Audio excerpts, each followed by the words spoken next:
Introducing Hunt Showdown, a PvP battle royale set in 1895 Louisiana where you play the role of a hunter, an individual who has been given a contract to kill a dastardly monster and claim its bounty. Along the way you'll find threats such as zombies, hellhounds and worse, but the true danger here is other hunters, who are in a race with you to get the bounty and extract. It is my hope that after watching this review that you'll know if Hunt Showdown is right for you. Let's begin. The first thing to understand about Hunt Showdown is that it is very different from just about anything else on the market. First off, while I do consider it a battle royale, its similarities with other BRs such as Apex or Fortnite are virtually non-existent beyond being a PvP shooter in a big arena. I have seen other games such as DayZ or Tarkov get touted as being similar, but in reality these are as, if not even more distant from the subject of today's video than those other titles. See, Hunt Showdown is an extraction shooter where you take on the role of a hunter, individuals who are contracted to track down and eliminate bosses in the form of this, and now, with the new update, this. These are deadly to the ill-prepared, and each is completely unique with its own abilities and weaknesses. To complete the contract, you need to escape the map with your squad intact and your bounty in hand. Stopping you will be other players, particularly persistent AI, sound traps that will give your location away to anyone who's listening, and an eerie environment that won't hesitate to put you in the ground. You can play in up to a team of 3 as well as solo if you're a masochist, and while running and gunning you get to experience a beautiful world with amazing lore to boot, the single best designed and most immersive sound system in all of gaming, and a realistically unrealistic array of guns that are highly accurate to the time period of 1895. Unfortunately, however, there are some hiccups along the way that impact the enjoyment of this game. I will get to those, I promise, but for now, we'll start with the sound.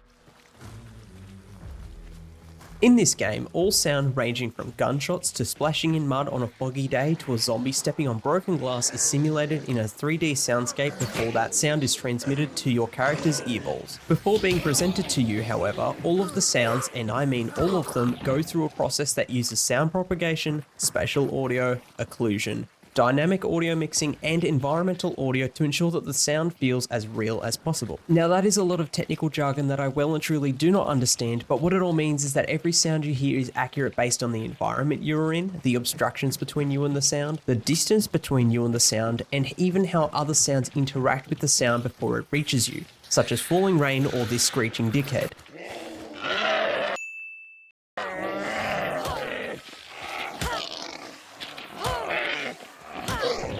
Crytek, the makers of this game, have also implemented sound to complement visual feedback quite interestingly. Important events such as getting a headshot or a player dying have exceptionally exaggerated sounds to give you the feedback that these have actually happened. This sounds simple when describing it, but their effect is powerful. You will find yourself relying on these audio cues presented to you versus visual feedback quite often. It's at this point where I realise I've been discussing sound in Hunt Showdown like Crytek were the first company to put audio in a video game, and I am aware that this isn't true. Just about every modern game boasts enough sound quality to make Chris Nolan squeal with delight. Damn, that was a good movie. What Crytek have done, however, is build their game with sound at its core. All gunshots and other loud noises such as explosions or the loudest damn horses in existence can be heard from almost all the way across the map. And with lobbies of just 12 players across 4 to 6 different teams, utilising sound systems to your advantage is imperative to win. Let's talk about the gunplay. Now, I describe the combat in Hunt Showdown as realistically unrealistic. And I want to caveat this by saying every single one of the weapons featured in Hunt Showdown are highly detailed, accurate to the setting, feel gritty and realistic to use, and the extreme amounts of effort that were put into them is abundantly clear. Where the realistically unrealistic title comes from is the liberties that Crytek have taken to give Hunt its dark, otherworldly supernatural feel. This means that alongside the double barrel shotguns, single shot pistols, and repeating rifles, you have crossbows that fire poison gas, super drugs that give you infinite stamina, lances that fire exploding harpoons, and jars of lethal bugs that will not hesitate to fuck you up. The amount of guns and other knickknacks you can bring into the game is truly staggering, with over 90 guns, 22 different consumables, which are your grenades and health items and other stuff like that, 18 different tools such as knives or throwing axes. You are given almost too much choice. Each weapon has its own different strengths and weaknesses, and you need to choose your loadout carefully based on how you want to play the game. The question is though, do these bells and whistles make the combat actually good? Well, fucking oath they do.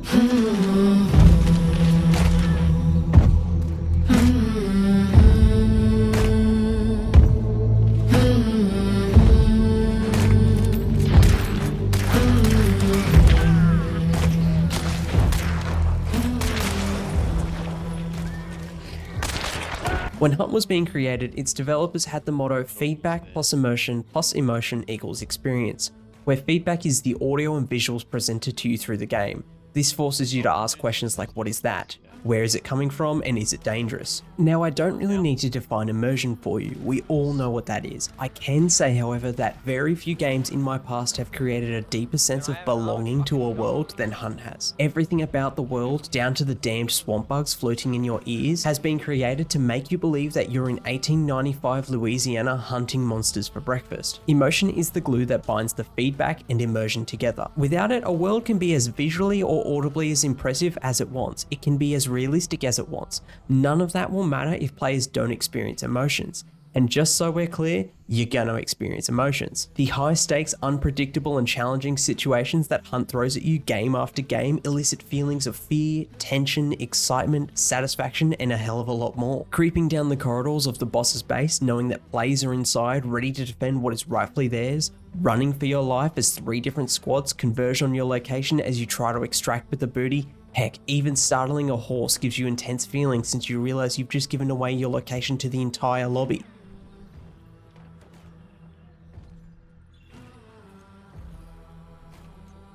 Now, I described the AI briefly at the beginning of this video, but I believe I need to put more emphasis on it. Have you ever played a game that's touted the AI that they have as being terrifyingly difficult or horrifyingly scary, only to log in and play and realize it's the dogs from Apex or the good-for-nothing zombies in PUBG? Right. If you're like me and you share a distaste for AI in PvP games for this reason, then never fear. The AI in this game has a level of awareness and threat that only adds to the realism, tension, and grit of this game. It responds to its environment and is challenging depending on the situation you're in, but is never overbearingly so. Each individual creature has its own traits that really fit with the setting, and each comes with its own list of intricacies and ways of dealing with it most effectively. All of the creatures complement each other quite nicely as well. Not in the way that they all have epic combos, but more that none of them can really be dealt with in the same way since they're all so different. Immolators, for example, explode Jack style when hit with anything other than crushing damage, like from a shovel, and are quite tough.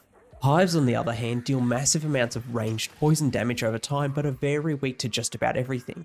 This isn't too significant or groundbreaking, I get that.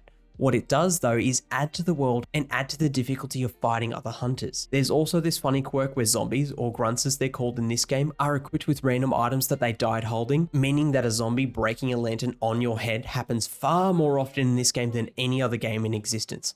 Trust me. Let's discuss the gameplay loop real quick. Now, this isn't going to be some grand synopsis or how-to guide on how to play the game. This is a review after all, not a how-to guide. Instead, I'm going to explain the loop quickly and then answer any questions you have about it in the comments. Feel free to comment, you may be the only one after all, and I am a slut for helping out. Step 1. Find the boss by finding 3 clues that can be found throughout the map, or by simply stumbling upon it randomly. Step 2. Kill the boss. Most of the time you will want to be stealthy while killing the boss so you don't draw the attention of the entire map to your location while fighting a gigantic, overbearingly loud giga monster. This means whacking it with melee, using a crossbow, or using silenced bullets is the way to go. Step 3. Claim the bounty. This is done by banishing the boss. Be careful, however, since this can take a while. Anywhere between 3 and 5 minutes to be exact. Every player on the map is alerted to your location when you start the banishment, and they will come for you, so be prepared. Step 4. Escape. This is done by getting to one of the very few extraction points set around the map. There is a 30-second countdown to extract, so don't expect to be able to rush out of there and yeet. Other players will be hot on your heels and will know your location to within 25 meters due to lightning that highlights all bounty holders' locations. I had one game recently where my partner and I were getting chased by a whole lobby. He managed to sit in a corner of the extract area for an entire 30 seconds with me barely making it to his side with 1 second to spare. Get moving. 6, 7, 6. Run to me, run to me. 4, 3, 2, 1. Now, each of these steps, except for the last one really, is skippable. Spawn 150 meters away from the boss lair and kill it without finding any clues? Great! Be a lazy shit and simply snipe the bounty holder 50 meters before they reach the extract and take the rewards for yourself? Fantastic! Hunt doesn't force you to do anything by the mold, all it does is give you the template. To help you in doing all of that, all hunters have what is called dark sight. Now, this isn't particularly useful at all times, but it's effectively a way to see supernatural things that are happening around you. It shows you clues, the location of bounty holders, and during special events provides extra bonuses like a hunter proximity scanner. Hunters who have just claimed the bounty also get 5 seconds of spicy sight, where they can see the exact position of enemy hunters through walls, right after they've banished the boss. This is super helpful to make sure that you can stay alive and actually extract the bounty. It's now time to talk about the progression, and honestly the system here is quite good, apart from one big issue which I will get to, but for now the progression works on a leveling system of which there are 100.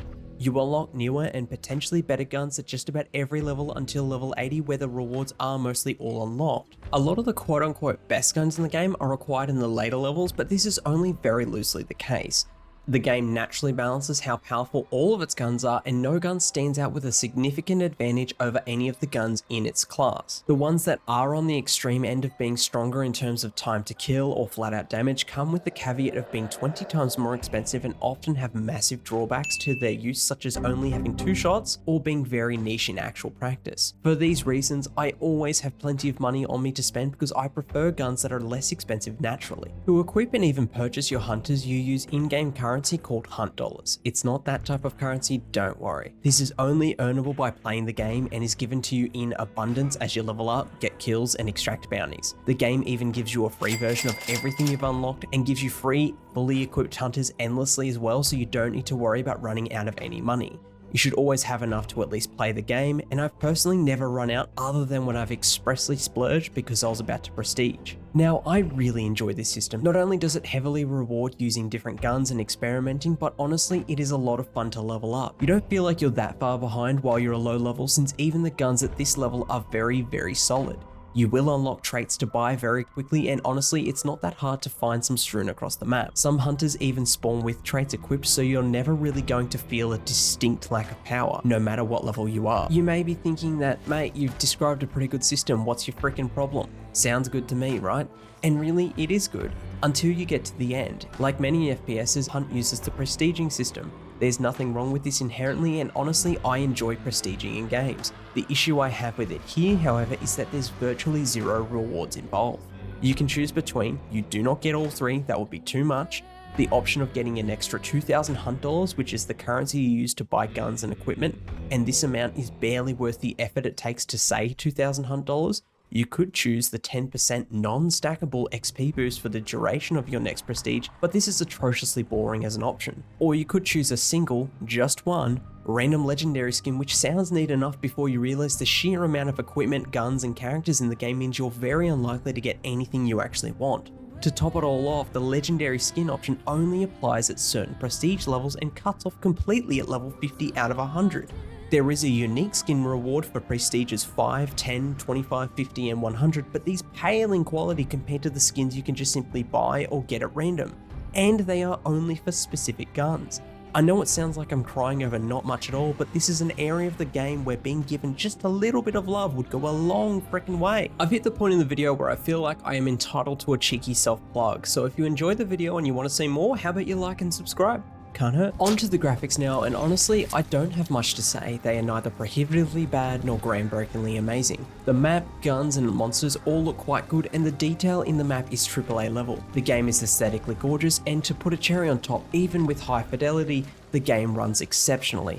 I personally get a crisp frame rate with my rig, which is far from beastly, and complaints about performance are few and far between in the community. What does have the community reeling, however, is Crytek's inability or disinterest in keeping bugs out of the game. While Hunt runs properly from a technical standpoint, bugs are a persistent problem and have been since the game initially launched 5 years ago. Granted, most of these are insignificant, but much more recently, Crytek have been a bit unlucky with significant issues popping up, such as the hilarious but game-breaking bug that causes solo players to spawn in amongst a group of 3. I will note, however, that while I was editing this video that Crytek patched this issue. It did take them well over 2 or 3 weeks, however. Moving on now, and it's time to discuss something that I personally consider to be detrimental to the game as a whole rather than being just a negative aspect. And it's hard to define, so I'm going to call it, let's see. Lack of access to playing the game. What I really mean by this is that the art of finding a match that has people in it isn't anywhere near as simple as it should be. For starters, there is no way to tell how many people are in the same queue as you waiting to join a lobby. A match will fire instantly if it is full, but only if it is full. This means that you can be waiting in queue and after roughly 2 minutes of waiting find a match, sure, but you will never be sure if there's 11 out of 12 players in it or if you're the only one until someone starts shooting at you. Second, it appears that Crytek haven't really refined the process of matchmaking. You can find random players to play with if you're a solo, right? This isn't automatic. You have to select the option. Before you do so, however, you need to select how many people you want in your party and select the type of match you want to play. You will only ever be put in a team if a bunch of other people choose the same type of combination, and you may be waiting quite a while to find the right combo. This creates a system where I often give a certain combo 30 seconds to find a lobby before swapping the combo. I rinse and repeat this for a little while before I found one. It's not the best system. Now, these two issues combined create a two-pronged problem. First, it just adds a layer of frustration to the game that is unnecessary and ideally shouldn't exist. Second, it splits what isn't the largest player base to begin with into multiple sections. Hunt is a game that is rising in popularity, and if they manage to fix these issues, it might explode like I hope my YouTube channel does one day. Next up on the naughty list is the monetization, but probably not in the way you're thinking. See, monetization in Hunt Showdown isn't what I would call predatory. It is completely cosmetic based, and depending on what you're into is pretty good value. Genuine effort is put into the hunter skins, and all of the cosmetics fit the spirit of the game to a T. The issue with the monetization specifically is that Crytek seems to have a laser focus on cosmetic updates over other more content heavy updates. Alright, so unscripted editor cam bumping in here because I really didn't know how to explain this or show it without just simply showing it to you live.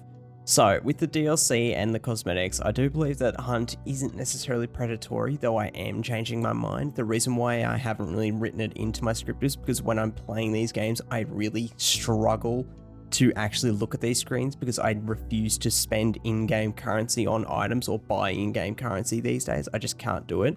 But I've had a look now properly, and I picked out this gun just for an example. Don't worry, this is not picked out for any good reason. It's just literally a gun I picked out. So we're gonna have a look at it here. It is a gun with rivets in the side of it, and it's a shotgun of some sort. Who cares? Anyway, so this is 700 blood bonds. Let's go to this. I don't have enough clearly because you earn them in the game, and I've spent them on just random hunter skins. Alright, so to buy that gun, it costs $15.50 to buy the amount of blood bonds. I know it's whatever this price, but you can't buy it unless you spend $15.50. That is crazy for just one gun. Now, where I said that the transactions I don't believe are necessarily predatory is because I always look at this screen, which is where you buy DLCs essentially. If you go to the DLCs, you'll see that these skins, these are actually grouped together DLCs with a legendary hunter, which everyone has this character. Everybody has her. Whereas